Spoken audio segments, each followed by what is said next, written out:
बच्चों, पिछली वीडियो में हम लोगों ने निराला जी द्वारा रचित उत्साह नामक कविता का अध्ययन किया था और आज हम उन्हीं के द्वारा रचित अट नहीं रही है कविता का अध्ययन करेंगे।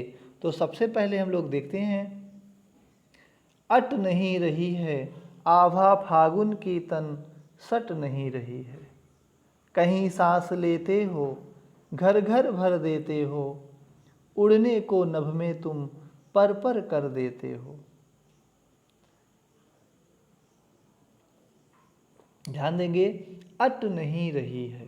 अट माने अटना, समाना, प्रविष्ट होना। और आभा, आभा का मतलब होता है चमक, कांति। फागुन, फागुन एक महीने का नाम होता है। जैसे हम लोग जनवरी फरवरी मार्च जानते हैं, ये अंग्रेजी का महीना होता है। और जब हम लोग हिंदी के महीने में आते हैं तो एक फागुन का महीना होता है जो कि मार्च में पड़ता है।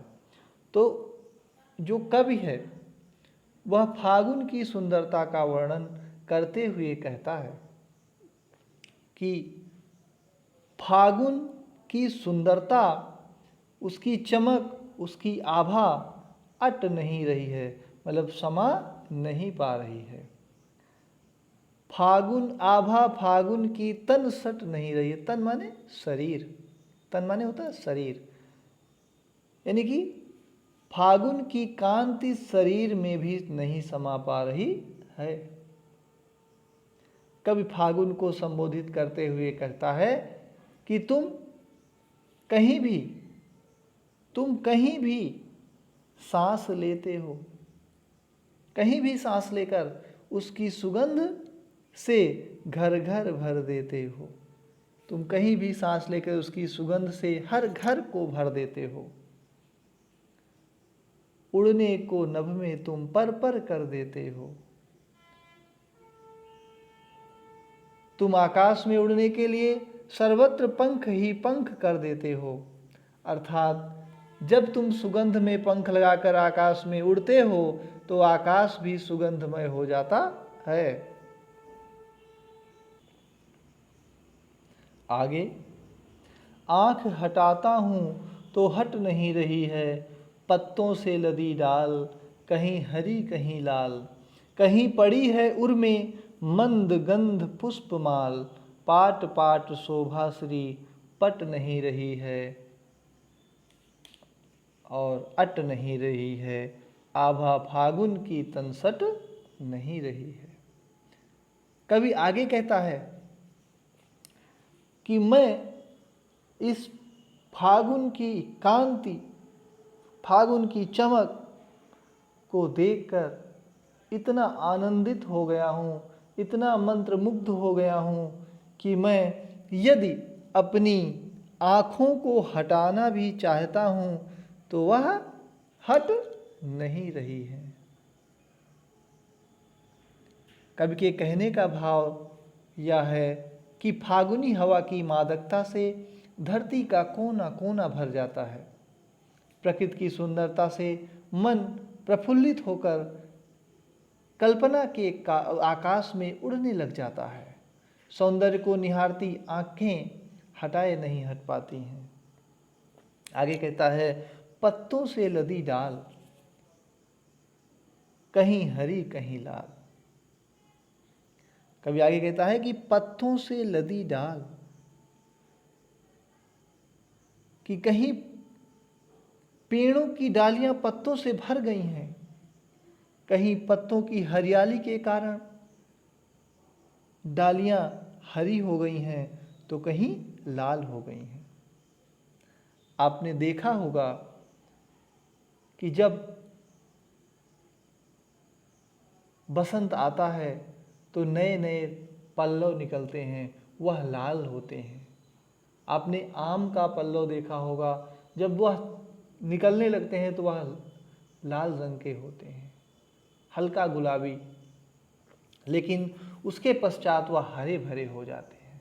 तो कहीं पल्लव निकल रहे हैं और कहीं निकल कर कुछ दिन बिता चुके हैं तो वह लाल होंगे जो निकल रहे हैं, और जो बीत चुका है कुछ दिन के लिए वह हरे हो गए होंगे। इसीलिए कवि कहता है कि पत्तों से लदी डाल, कहीं हरी कहीं लाल। समझ में आया? आगे देखते हैं। कहीं पड़ी है उर में मंद गंध पुष्पमाल, कहीं फूलों से भर जाने के कारण ऐसा लगता है कि उनके गले में भीनी भीनी मंद मंद गंध माने सुगंध, भीनी भीनी सुगंध से परिपूर्ण पुष्पमाल फूलों की माला पड़ी हुई है। कहीं फूलों से भर जाने का, जो डालियां हैं वो फूलों से भर गई हैं, ऐसा प्रतीत होता है कि मानो उन डालियों ने क्या किया है, उर में अर्थात अपने गले में, हृदय के समीप ही गला होता है इसलिए उर माने यहाँ गला का अर्थ लिया जाता है, तो गले में क्या कर लिया है, धीमी धीमी या भीनी भीनी सुगंध से परिपूर्ण फूलों की माला धारण कर ली है। ठीक है, आगे, पाट पाट शोभा श्री पट नहीं रही है, पाट पाट शोभा श्री पट नहीं रही है, पट नहीं रही है, पाट पाट माने जगह जगह, पाट पाट माने जगह जगह, और पट नहीं रही है यानी कि पट जाना मतलब भर जाना, ढक जाना। शोभाश्री, शोभाश्री माने सौंदर्य से भरपूर, सुंदरता की कांति। पाट पाट शोभाश्री कहने का मतलब जगह जगह सौंदर्य राशि भर नहीं पा रही है, अर्थात शोभा की अधिकता के कारण वह समा नहीं पा रही है। और फिर कहता है कवि, क्या कहता है कि अट नहीं रही है आभा फागुन की तन सट नहीं रही है। यह कविता छायावादी युग की है, ध्यान रखेंगे। और आपने पीछे देखा होगा लिखा है घर घर भर देते हो, घर घर में क्या है, पुनरुक्ति प्रकाश अलंकार है। कौन सा अलंकार है, पुनरुक्ति प्रकाश अलंकार। यहाँ पे सरल सहज खड़ी बोली का प्रयोग किया गया है। तो बच्चों, आपको यह पाठ समझ में आ गया होगा, यही आशा करते हैं। धन्यवाद।